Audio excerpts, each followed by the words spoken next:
तेजी से बढ़ते जंगलों में मिट्टी का सिमटना जारी है। अगर यह सिलसिला यूं ही चलता रहा तो मिट्टी का हर कतरा कहीं हरियाली से महरूम न हो जाए। अगर हम प्रकृति की रक्षा करेंगे तभी प्रकृति भी हमारी रक्षा करेगी। इसी सोच का एक हरित समाधान है मियावाकी पद्धति। तो नमस्कार, मेरा नाम है अमिताभ और दृष्टि आईएएस की इन डेप्थ श्रृंखला देखना आप शुरू कर चुके हैं। आज हम इसी मियावाकी पद्धति के ऊपर चर्चा करेंगे। सवाल उठता है कि मियावाकी पद्धति की चर्चा क्यों? तो दरअसल हाल ही में प्रयागराज में महाकुंभ का आयोजन किया गया और इस आयोजन के दौरान भी इसी मियावाकी पद्धति का इस्तेमाल हुआ, जिसकी वजह से इसकी चर्चा आज हम कर रहे हैं। इसी लिहाज से आपके परीक्षा के दृष्टिकोण से भी ये खंड आपके लिए महत्वपूर्ण है। तो शुरुआत करते हैं आज के चर्चा की। महाकुंभ और मियावाकी विधि शीर्षक के अंतर्गत बात हमने खबर की चर्चा में क्यों है। तो प्रयागराज में आप जानते हैं कि लगभग 66 करोड़ लोग यहाँ पर, इतनी बड़ी तादाद उनकी आई। इसकी वजह से वहां पर एक जो बैलेंस था, उस बैलेंस को ठीक करने के लिए, लोगों की गतिविधियों से बढ़े जो प्रदूषण का स्तर था उसको कंट्रोल करने के लिए पहले से एक पूर्व नियोजित तैयारी थी और उस तैयारी में इसने अपनी भूमिका निभाई, इस पद्धति ने अपनी भूमिका निभाई, मियावाकी पद्धति ने।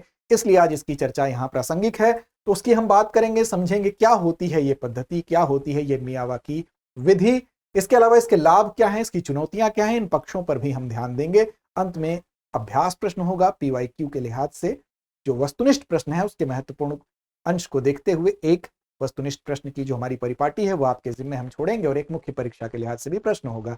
साथ ही साथ आपको बता दें कि सामान्य अध्ययन के प्रश्न पत्र 3 में पर्यावरण खंड से जोड़ के इसको आप देख सकते हैं।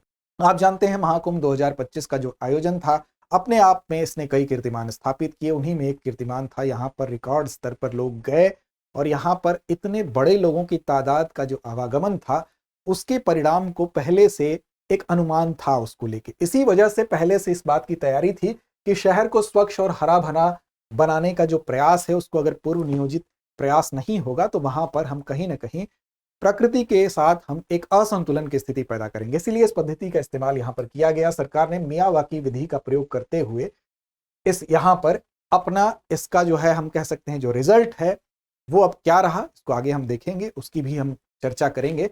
तो फिलहाल इस वजह से ये चर्चा में आया। तो आइए समझते हैं क्या होती है मियावाकी पद्धति। चर्चा का कारण आपने समझ लिया। अब मियावाकी विधि की अगर बात करें तो सबसे पहले अगर हम बात करें ये होती क्या है, होती दरअसल ये है कि बहुत कम जगह पर अगर आप ज्यादा वनों को, ज्यादा वृक्षों को जो कि वन के रूप में विकसित होते हैं, उनको उगाने की एक विधि है। इसकी बात अगर करें इसकी शुरुआत कहां से हुई, तो इसकी शुरुआत हुई है जिस वैज्ञानिक ने की, उसी के नाम पर इसका नाम भी रखा गया है। वो जापानी वनस्पति शास्त्री हैं और 1970 के दशक में ही उन्होंने इस पद्धति को विकसित किया था, जिनका नाम आप देख सकते हैं, अकीरा मियावाकी उनका नाम है। अब जापान का एक पारंपरिक मंदिर था, उस मंदिर के पास ये गए और वहीं पर इन्होंने इस पद्धति को इजाद करने का जो थॉट प्रोसेस हम कह सकते हैं वहीं से आया। शिंटो मंदिर के पास इन्होंने देखा आसपास के जंगलों को और वहां से प्रेरणा ली। वहां के आसपास के जंगल काफी घने थे, वहां पर जो स्थानीय प्रजातियां थी जो वृक्षों की, वो बड़ी तादाद में थी। तो उनके मन में एक विचार आया कि क्यों न एक ऐसा वन पारिस्थितिक तंत्र विकसित किया जाए जहां पर स्थानीय प्रजाति के वृक्षों का प्रयोग किया जाए। और ऐसा क्यों वो सोचे, इसको भी आप समझेंगे आगे चरणबद्ध तरीके से। तो यहां पर विभिन्न प्रजातियां एक साथ उगती थीं। अब उन्होंने स्थानीय पौधों पर विशेष ध्यान केंद्रित करते हुए एक ऐसा घना, तेजी से बढ़ने वाला वनस्पति पारिस्थितिक तंत्र डेवलप किया जो कि आज मियावाकी विधि के नाम से, उन्हीं के नाम पर जाना जाता है। इसके उद्देश्य की अगर बात करें तो आज के समय में बढ़ते शहरीकरण के दृष्टिकोण से, जहां पर कंक्रीट के महल, डामर की सड़कें, प्रदूषण का बढ़ता स्तर हमको दिखाई देता है, इसकी प्रासंगिकता ज्यादा हो जाती है। इसलिए इसके उद्देश्य की बात करें तो शहरीकरण के कारण जो नष्ट हुए प्राकृतिक वन हैं उनको बहाल करना इसका एक उद्देश्य है। साधारण तौर पर अगर हम बात करें, कम शब्दों में कहें तो मियावाकी जो पद्धति है वनारोपण की एक पारिस्थितिक इंजीनियरिंग तकनीक है। इस तकनीक के माध्यम से छोटे से क्षेत्र में विविध प्रकार के देशी वृक्ष प्रजातियों को लगाया जाता है। एक काफी छोटा एरिया मान लीजिए हुआ और उसी में स्थानीय देशी प्रजातियों को लगाया जाता है, जिससे कि घने वृक्ष काफी कम समय में एक विकसित वन का रूप लेते हैं। तो इसलिए ये पद्धति काफी कारगर है। विशेष रूप से अगर बड़े शहरों की हम बात करें तो वहां इस पद्धति का प्रयोग आजकल के समय में काफी बढ़ता दिखाई दे रहा है। यहाँ पर एक बहुस्तरीय जंगल विकसित हो जाता है और उद्देश्य ही होता है कि उच्च स्तर की जो जैव विविधता है उसको हम विकसित करें और साथ साथ एक आत्मनिर्भर वन का निर्माण करें। इसका आत्मनिर्भर वन का मतलब कि एक ऐसा वन जिसको कि संरक्षण की आवश्यकता नहीं है, वो खुद ही अपना संरक्षण करने में सक्षम होगा। तो इसको आगे अगर देखें तो इससे क्या होगा, मिट्टी की गुणवत्ता और संरचना को यहां पर पौधों के प्राकृतिक पर्यावरण के अनुसार तैयार किया जाता है। इस विधि को, इसमें क्या होता है, तो इस विधि में बेसिकली सबसे पहले तो सर्वेक्षण किया जाएगा और वहां की जो मिट्टी होती है उस मिट्टी को पहले तैयार किया जाएगा पौधों के प्राकृतिक पर्यावरण के अनुसार। मिट्टी की तैयारी जब हो जाएगी तो उसके बाद इसमें छोटे से क्षेत्र में बड़ी संख्या में स्थानीय पौधे और बीज जो होते हैं वो लगाए जाएंगे। और इसमें खास बात यह होती है कि ये स्थानीय पौधे और बीज जो होंगे वो बेतरतीबवार लगाए जाएंगे, अर्थात सुनियोजित तरीके से नहीं लगाए जाते हैं, ताकि जब वो विकसित हों तो एक जंगल का जो स्वरूप होता है, जंगल में आपको कोई चीज सिस्टमैटिक नहीं मिलेगी, नीम का पेड़, आम का पेड़, बबूल का पेड़, सारे पेड़ मिलेंगे आपको। तो उसी प्रकार एक वास्तविक जंगल के स्वरूप में इसको हम कह सकते हैं विकसित करने के लिए इसमें सुनियोजित तरीके से ये बीज या पौधे नहीं लगाए जाते हैं, बल्कि अनियमित तरीके से बिना पंक्तियों के बोए जाते हैं ताकि प्राकृतिक जंगल का रूप वो धारण कर सके। अब पौधे यहां पर क्या होता है, बहुत घनी दूरी पे लगाए जाते हैं। अगर हम बात करें तो 1 वर्ग किलोमीटर में 3 से 5 पौधे यहां पर आपको दिखाई देंगे। इसका कारण क्या होता है, कारण यह होता है कि जैसे प्रतिस्पर्धा की अगर हम बात करें, प्रतिस्पर्धा एक ऐसी चीज होती है, आम उदाहरण के तौर पर समझें आप, अगर आप अपने कमरे में बैठ के तैयारी करते हैं, पढ़ाई करते हैं, तो आप 6 घंटे पढ़ाई करते हैं, लेकिन वहीं आपके साथ अगर पढ़ने वाला एक और विद्यार्थी आपके साथ होता है तो आपके बीच में प्रतिस्पर्धा होती है और आप, अगर वो 8 घंटे पढ़ता है तो आप भी 8 घंटे पढ़ेंगे। ठीक उसी तरह से अगर कम एरिया में इन ज्यादा पौधों की जो बीज कह लें या पौधों को अगर लगाया जाता है 1 वर्ग किलोमीटर से में 3 से 5, तो जब ये सूर्य की इनके पास सूर्य का जो प्रकाश होता है उसको लेके आपस में एक प्रतिस्पर्धा देखने को मिलती है। और उस प्रतिस्पर्धा का परिणाम ये देखने को मिला कि इस वैज्ञानिक पद्धति में जो जंगल विकसित होने में प्राकृतिक रूप से 1 दशक का समय लेता था, वो इस पद्धति का प्रयोग करके देखा गया कि मात्र 3 साल में ही पूर्ण रूप से विकसित हो जाता है। तो यहां पर देखा गया कि वो इस रोशनी के लिए प्रतिस्पर्धा के कारण जल्दी बढ़ते हैं और 3 साल के भीतर ही पूर्ण विकसित हो जाते हैं, जबकि प्राकृतिक जंगल को यह स्वरूप पाने में 1 दशक का समय लगता है। आगे बात करेंगे इसके विभिन्न पक्षों के ऊपर, लेकिन उससे पहले आपको बता दें कि होली के इस पावन पर्व पर आपको दृष्टि आईएएस की तरफ से मिल रही है एक बड़ी छूट, और वो क्या है, पूरा 60% का डिस्काउंट है हमारे सभी ऑनलाइन कोर्सेज पर 5 से 12 मार्च तक।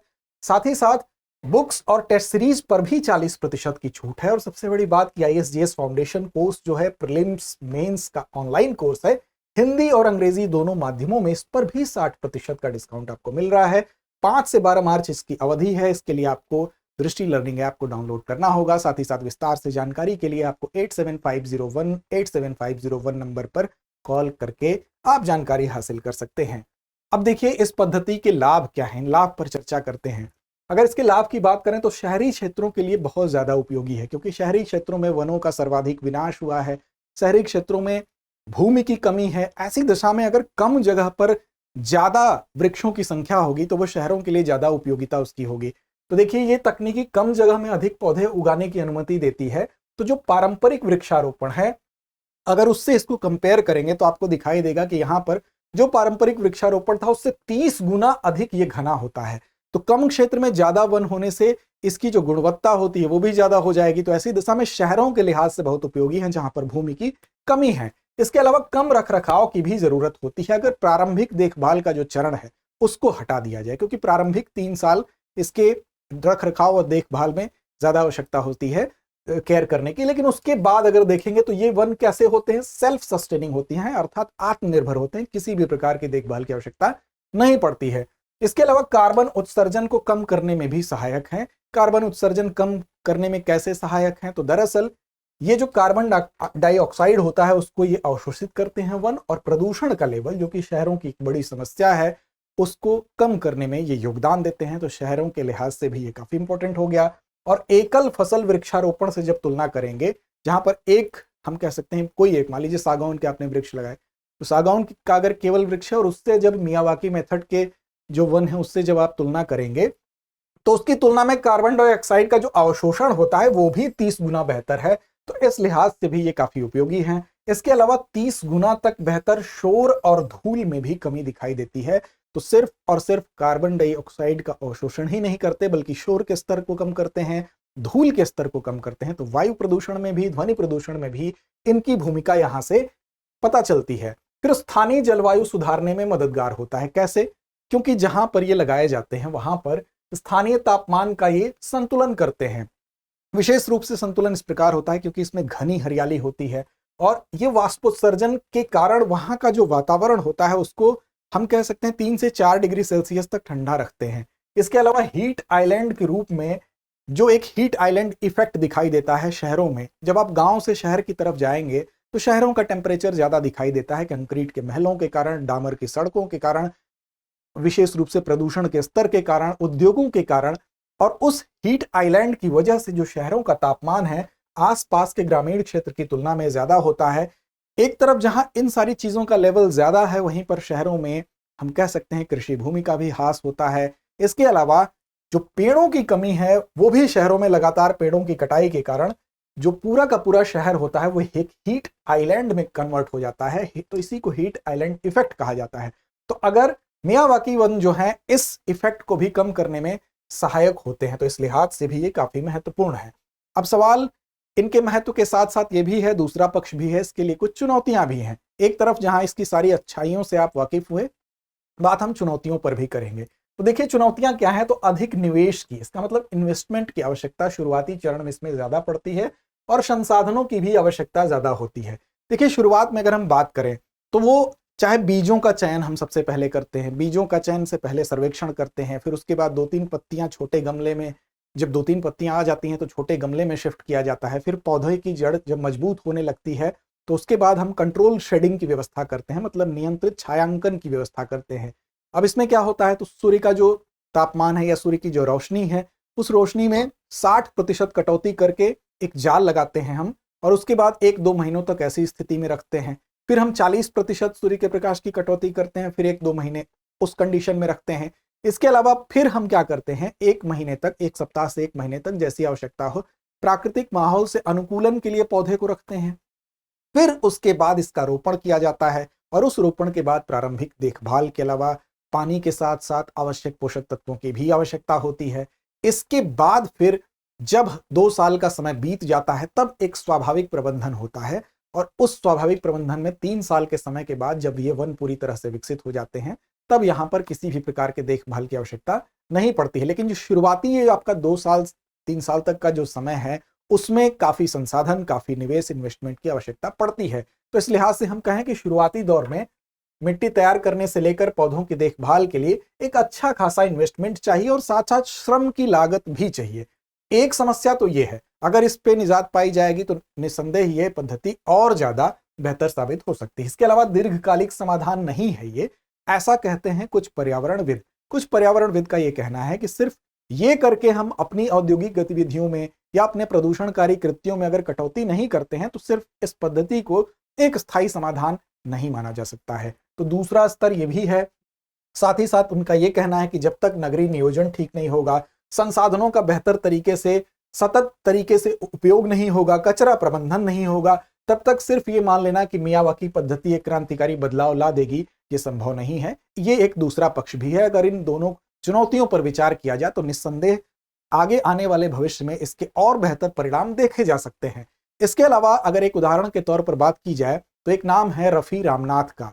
इन्होंने, ये केरल के एक अध्यापक थे, इसी पद्धति का प्रयोग किया और एक बंजर भूमि पर विद्या वनम नामक लघु वन को विकसित किया, जिसकी चर्चा पीएम मोदी ने अपने मन के बात कार्यक्रम में भी की थी। तो ऐसा नहीं है कि इसके अपेक्षित परिणाम नहीं है। बीएमसी में भी इसका प्रयोग हो रहा है, चेन्नई में इसका प्रयोग हो रहा है, और अगर केवल मुंबई की बात करें तो वहां पर 64 से ज्यादा मियावाकी वन फिलहाल अस्तित्व में हैं और लगातार इसका प्रयोग वहां पर भी किया जा रहा है। तो अकीरा मियावाकी की ये पद्धति जो 1970 के दशक से चली आ रही है, जिसको पहली बार उन्होंने शिंटो मंदिर में देखा, आज भारत जैसे देश के बड़े शहरों में जहां इसने सफलता के झंडे बुलंद किए, इसके अलावा प्रयागराज की इतनी बड़ी भीड़ में भी अगर ये पद्धति प्रयोग की गई है तो इसने कहीं ना कहीं एक अच्छा संकेत तो जरूर दिया है। इन चुनौतियों का सामना करके भविष्य में इसके अपेक्षित परिणाम और बेहतर होने की उम्मीद की जा सकती है। इसके अलावा सोशल रिस्पॉन्सिबिलिटी से इनकार नहीं किया जा सकता है, वो जिम्मेदारी हमारी और आपकी है। हमें आसपास वन संरक्षण के प्रयास करने होंगे। आइए अब चलते हैं अंतिम सेक्शन यानी कि अभ्यास प्रश्न की तरफ। मियावाकी पद्धति की एक प्रमुख चुनौती क्या है? विकल्प आपके सामने है। ए, जंगल बहुत धीमी गति से बढ़ते हैं। बी, यह सिर्फ ठंडे क्षेत्रों में काम करता है। सी, प्रारंभिक चरण में अधिक लागत और श्रम की जरूरत होती है।